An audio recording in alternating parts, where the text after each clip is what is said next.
Gauguin había planeado vivir en las Marquesas desde que vio una colección de tazones y armas grabadas de las Marquesas cuando estaba en papel en los primeros meses de su visita a Tahití. Sin embargo, encontró una sociedad que, como en Tahití, había perdido su identidad cultural.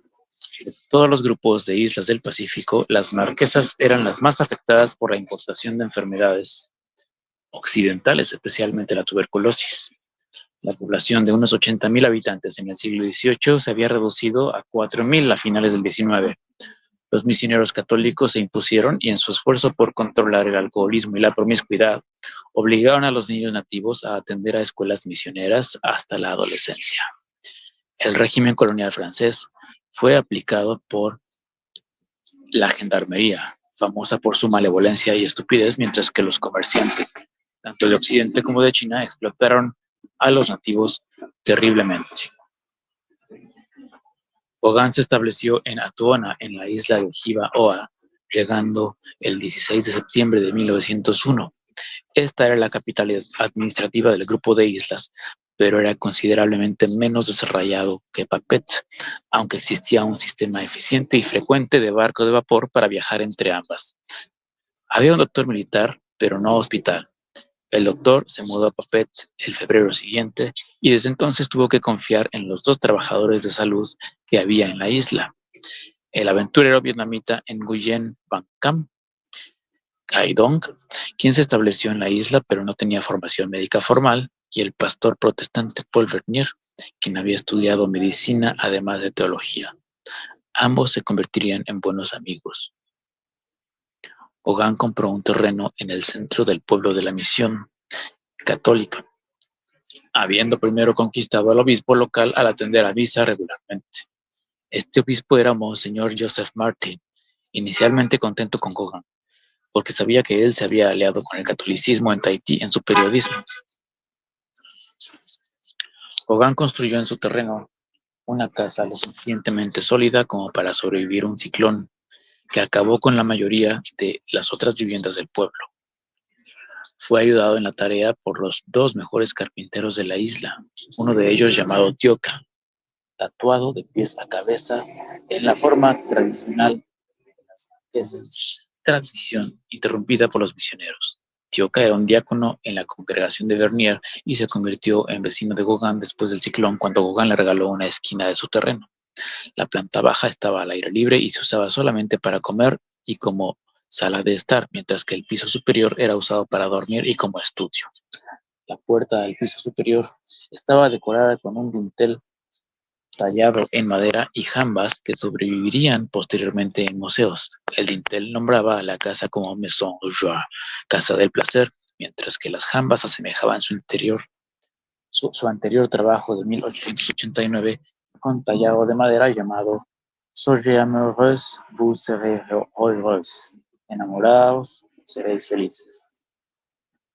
Las paredes decoradas con, entre otras cosas, su colección tan apreciada de 45 fotografías pornográficas que compró en Puerto Said tras salir de Francia. Al menos en los primeros días, hasta que Juan encontró una vaine, esposa, la casa atraía a multitudes de nativos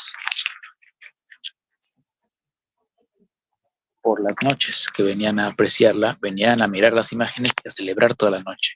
Sobra decir que esto no le agradaba al obispo, aún menos cuando Gauguin colocó 2 esculturas al pie de los escalones satirizando al obispo y a su sirvienta, supuestamente su amante, y todavía menos cuando Gauguin atacó al tan popular sistema escolar misionero. El financiamiento estatal de las escuelas misioneras cesó como resultado de la nueva ley de asociaciones de 1901, promulgada por el Imperio francés. Las escuelas continuaron como instituciones privadas, pero con dificultades, aunque estas se agravaron cuando Gauguin declaró que la asistencia a cualquier escuela era únicamente obligatoria dentro de un área de captación con un radio de unas 2 o 2 millas y media. Esto llevó a varias hijas adolescentes al ser retiradas de las escuelas. Gauguin llamó al proceso rescate. Él tomó a una de estas chicas como vaine, llamada Baiojo, también Mary Rose, la hija de 14 años de una pareja nativa que vivía en un valle cercano, a 10 kilómetros. Esto no pudo haber sido muy placentero para ella debido a lo grotesco y nocivo de las llagas de Gauguin para ese entonces, que requerían cambios de vendaje diarios. No obstante, ella vivió con él y el año siguiente dio a luz a una hija saludable cuyos descendientes continúan viviendo en la isla. Para noviembre, se había establecido en su nueva casa con Baeo, con un cocinero, otros 2 sirvientes, sobrinos de Tioca, su perro Pegao y un gato. La casa en sí, aunque en el centro del pueblo, se encontraba en medio de árboles y retirada de la vista. Los festejos terminaron y comenzó un periodo de trabajo productivo, logrando enviar 20 lienzos a Vollard en el siguiente abril. Él pensó que encontraría nuevos temas en las marquesas, expresándolo en un escrito a Monfrey.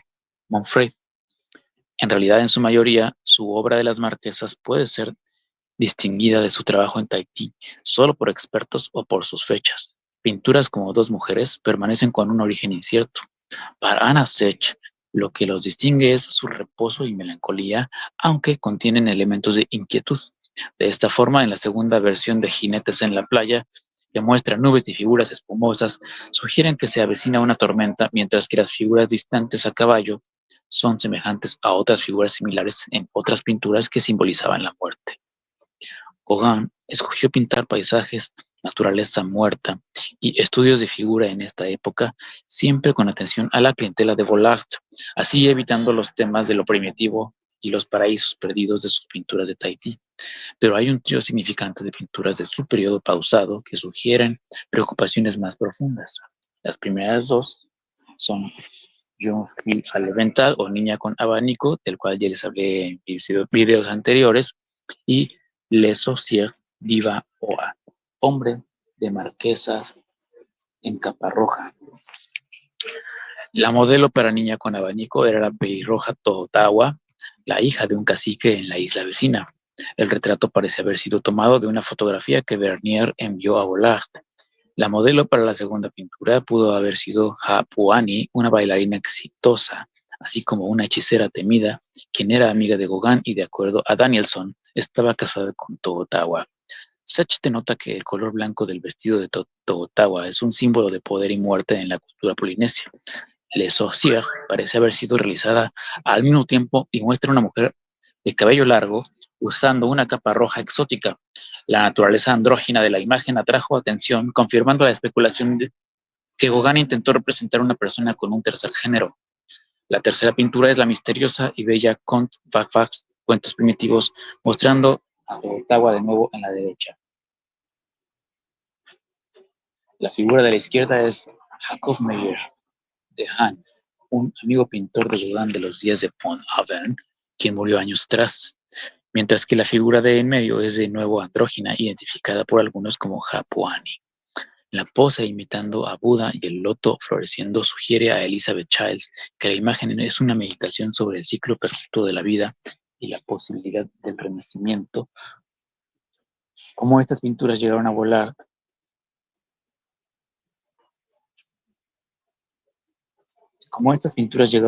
después de la repentina muerte de Gauguin, nada es sabido acerca de sus intenciones en la ejecución de las mismas. En marzo de 1902, el gobernador de la Polinesia francesa, Edouard Petit, arribó a las Marquesas para hacer una inspección. Fue acompañado por Edouard Charlier como cabeza del sistema judicial. Charlier era un pintor amateur que fue amigo de Gauguin cuando llegó a ser magistrado en Papet en 1895. Sin embargo, su relación se volvió una enemistad cuando Charlier rehusó enjuiciar a la entonces vagina de Gauguin, Paoura, por un número de ofensas triviales como supuestamente allanamiento de morada y robo que cometió en Puniauia mientras Gauguin estaba trabajando en Papet. Gauguin llamó al extremo de publicar una carta abierta a Charlier acerca del asunto en el que Petit, presuntamente avisado con antelación, rehusó ver a Gauguin para la entrega de las protestas de los pobladores. Gauguin era su vocero acerca del injusto sistema de impuestos, el cual veía su mayor ganancia de los gastos en Papet. Gauguin respondió en abril al rehusar el pago de sus impuestos y al animar a los pobladores, comerciantes y agricultores a hacer lo mismo. Por esos tiempos, la salud de Gauguin comenzó a deteriorarse de nuevo. Al sentir los mismos síntomas como el dolor en las piernas, palpitaciones del corazón y debilidad en general. El dolor en el tobillo llegó a ser insoportable y en julio se vio obligado a ordenar un carruaje de papel para poder moverse por el pueblo. Para septiembre el dolor era tan extremo que tuvo que utilizar inyecciones de morfina. No obstante, llegó a preocuparse por su nuevo hábito de prestarle su juego de jeringas al vecino, por lo que cambió al láudano. Su visita le empezaba a fallar, como fueron prueba los anteojos que usó en su último autorretrato. Su vista, perdón. Su vista le empezaba a fallar. De hecho,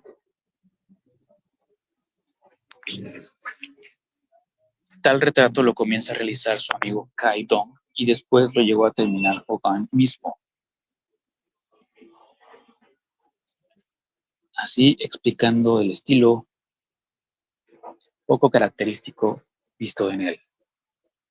Muestra a un hombre viejo y cansado, pero no derrotado aún. Por un tiempo consideró al regresar a Europa a España para recibir tratamiento. Monfrey le aconsejó: al regresar arriesgarás el dañar ese proceso de incubación de aprecio del público hacia ti, que se encuentra en acción este momento.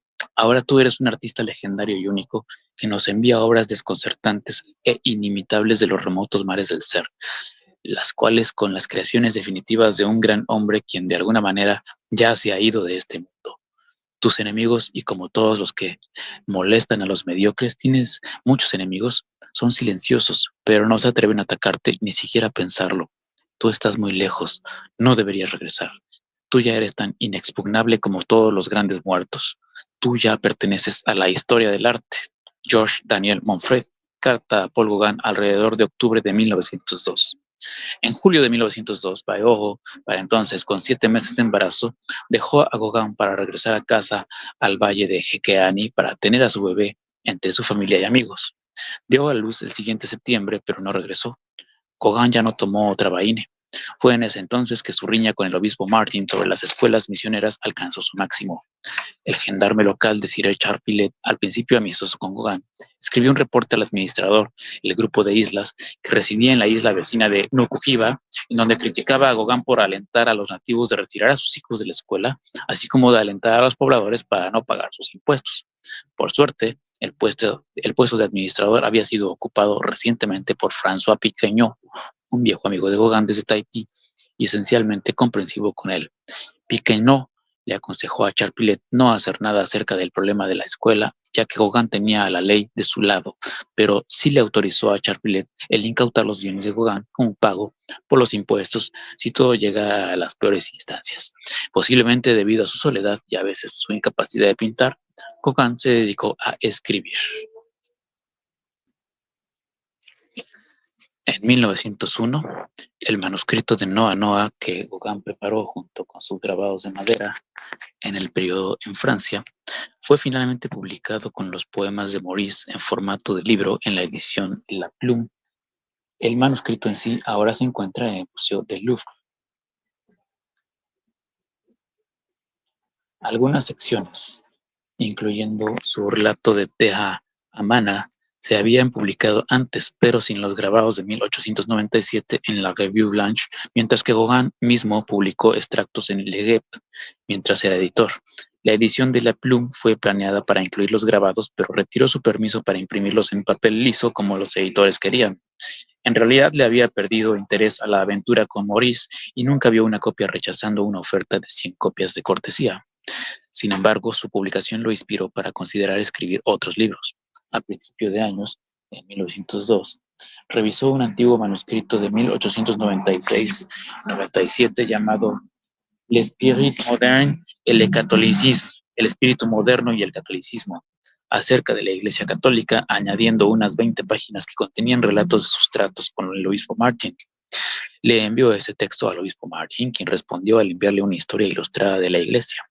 Gauguin regresó el libro con observaciones criticándolo, que después publicó en sus recuerdos autobiográficos.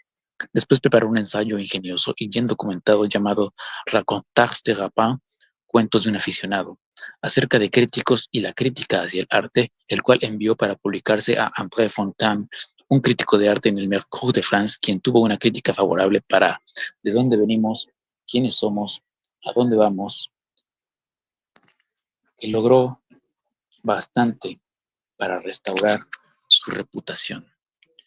No obstante, Fontana respondió que no se atrevería a publicarlo. No sería publicado hasta 1951. El 27 de mayo de ese año, el servicio de bote de vapor Croix du Sud sufrió un accidente cerca de Apataki y por un periodo de 3 meses la isla no tuvo correo o suministros. Cuando regresó el servicio de correo, Gauguin atacó al gobernador Petit en una carta quejándose, entre otras cosas, de la forma en la que fueron abandonados tras el naufragio. La carta fue publicada por L'Indépendant, el periódico sucesor a Le Guerre, ese noviembre en Papet. Petit, de hecho, había seguido una política independiente y en pro de los nativos, para decepción del Partido Católico, y el periódico se preparaba para atacarlo. Gauguin también envió la carta al Mercure de France, que publicó una versión redactada de ella después de su muerte. Continuó con una carta privada a la cabeza de la gendarmería en Papet, quejándose de que su gendarme local, Charpilet, se excedía en hacer que sus prisioneros trabajaban para él. Danielson explica que, mientras que estas quejas y otras similares estaban fundamentadas, la motivación para ellas fue la vanidad lastimada y pura animosidad. Sucedió que Charpilet fue reemplazado ese diciembre por otro gendarme llamado Jean-Paul Claverie de Tahití, menos amigable con Gauguin, porque de hecho lo había multado en su estancia en Matallea a encontrarlo bañándose desnudo en un río local. Su salud se deteriora más en diciembre al punto de que apenas era capaz de pintar. Comenzó una memoria autobiográfica que llamó Antes y Después, publicada como traducción en Estados Unidos como Intimate Journals, que completó en un transcurso de 2 meses. El título debía reflejar sus experiencias antes y después de su llegada a Tahití y como tributo a las memorias no publicadas de su abuela llamada Pasado y Futuro. Sus memorias fueron una colección fragmentada de observaciones de la vida en Polinesia, su propia vida y comentarios sobre literatura y pintura. Incluyó en ella temas de ataques como al de la gendarmería local, al obispo Martin, a su esposa Met y a los daneses en general, y la terminó con una descripción de su filosofía personal, concibiendo la vida como una lucha existencial para unir polos opuestos. Matthews señala 2 observaciones finales a su filosofía. Nadie es bueno, nadie es malvado, todos son ambos de la misma forma y en formas diferentes. Es tan pequeña la vida de un hombre y aún así hay tiempo para lograr grandes cosas, fragmentos de la tarea común. Le envió el manuscrito a Fontaine para edición, pero los derechos pasaron a Met al morir Gauguin, y no fue sino hasta 1918 que se publicó con una traducción a inglés en 1921. Al inicio de 1903, Gauguin se involucra con una campaña para exponer la incompetencia del gendarme de la isla, Jean-Paul Claverie, tomando el lado de los nativos directamente en un caso que involucraba la supuesta borrachera de un grupo de ellos. No obstante, Claverie escapó la censura. Al principio de febrero, Gauguin le escribió al administrador Piquenot, alegando corrupción por parte de uno de los subordinados de Claverie. Piquenot investigó las denuncias, pero no pudo probarlas. Claverie respondió al acusar por difamación a Gauguin, quien fue multado con 500 francos y sentenciado a 3 meses de prisión por el magistrado local el 27 de marzo de 1903. Gauguin apeló inmediatamente en Papet y se propuso recaudar los fondos para viajar a Papet para acudir a su apelación. Sin embargo, murió inesperadamente en la mañana del 8 de mayo de 1903 de un presunto ataque cardíaco antes de que pudiera escuchar el resultado de su apelación. Fue sepultado al día siguiente en el cementerio católico local. Gauguin pasó las semanas después de ser condenado por difamación del gendarme preparando su apelación. En este periodo estaba muy débil y sufriendo gran dolor. Recurrió de nuevo a usar morfina. Murió repentinamente en la mañana del 8 de mayo de 1903. Previamente había convocado a su pastor Paul Vernier, pues había estado sufriendo desmayos. Conversaron juntos un tiempo y Vernier se fue, considerando que estaba en buenas condiciones. Sin embargo, el vecino de Gauguin, Kioka, lo encontró muerto a las 11 de la mañana, confirmando el hecho al practicar una tradición de las marquesas en las que se muerde la cabeza de alguien para intentar revivirlo. Al lado de su cama estaba una botella de láudano, lo cual ha generado especulaciones de que fue víctima de una sobredosis. Vernier creía que murió de un ataque cardíaco. Fue sepultado en el cementerio católico Claverie, Cimetière Calvaire, en Atoana, Chihuahua, a las 2 p.m. el día siguiente. En 1973, una estatua de bronce de su obra Ovidi fue colocada sobre su tumba, ya que lo indicó como un deseo. Irónicamente, su vecino más cercano en el cementerio es el obispo Martin, con una gran cruz blanca sobre su tumba. Bernier escribió un recuento de los últimos días de Gauguin y de su entierro, reproducido en la edición O'Brien de las cartas de Gauguin hacia Montfred. Noticias de la muerte de Gauguin no llegaron a Francia sino hasta el 23 de agosto de 1903. En ausencia de un testamento, sus posesiones menos valiosas fueron subastadas en Atuona, mientras que sus cartas, manuscritas y pinturas fueron subastadas en Papet el 5 de septiembre de 1903. Matthews señala que esta veloz dispersión de sus bienes llevó a la pérdida de mucha información valiosa acerca de sus últimos años. Thompson señala que el inventario de la subasta de sus bienes, algunos fueron considerados pornografía, revelaron una vida que no fue tan empobrecida o primitiva como le hubiera gustado mantener. A su debido tiempo, Met Gauguin recibió las ganancias de la subasta, unos 4.000 francos. Una de las pinturas subastadas en Papet fue Maternidad II, una versión más pequeña de Maternidad I que se encuentra en el Museo del Hermitage. La original fue pintada en el periodo en que Zubain era paura en Puñagua, cuando da a luz a su hijo Emil. No es sabida la razón por la que pintó la copia más pequeña. Fue vendida por 150 francos a un oficial naval francés, comandante Cochin, quien dijo que el gobernador Petit había ofrecido hasta 135 francos por la pintura. Fue vendida en Sotheby's por $39.208.000 en el 2004. El Centro Cultural Paul Gauguin en Atuona tiene una reconstrucción de Maison de Joie.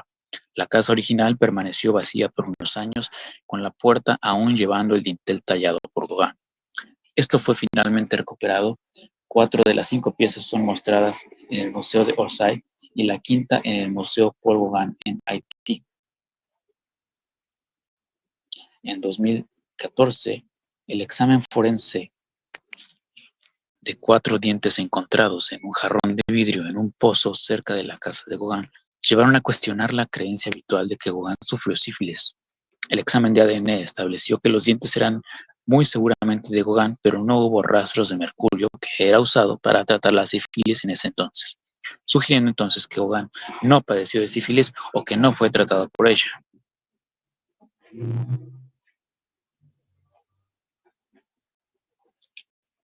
Hijos. Gauguin vivió más que 3 de sus hijos. Su hija favorita, Aline, que murió de neumonía, su hijo Clovis, que murió de una infección en la sangre después de una operación de cadera, y una hija que tuvo su nacimiento retratado en una pintura de Gauguin de 1896 llamada De Tamari no Atua, el nacimiento de Cristo, y que era hija de la joven amante tahitiana de Gauguin, Paura. Ella murió solo unos días después de su nacimiento en la Navidad de 1896. Su hijo Emile Gauguin trabajó como un ingeniero civil en Estados Unidos y fue sepultado en el cementerio Lemon Bay, en Florida. Otro hijo, Jean-René, se convirtió en un escultor reconocido y firme socialista. Él murió el 21 de abril de 1961 en Copenhague. Paul Rolón se convirtió en un artista y crítico de arte y escribió unas memorias, Mi padre Paul Gauguin, en 1937. Gauguin tuvo muchos otros hijos por parte de sus amantes. Germain con Juliette White, Émile Marais Altao con Paura y una hija con Marie Rose. Existe especulación de que el artista belga Germain Chardon era hija de Gauguin. Émile Marais Altao, analfabeta y criada en Tahití por Paura, fue llevada a Chicago en 1963 por la periodista francesa Josette Joly y fue una artista por derecho propio. Sus descendientes aún viven en Tahití al 2001.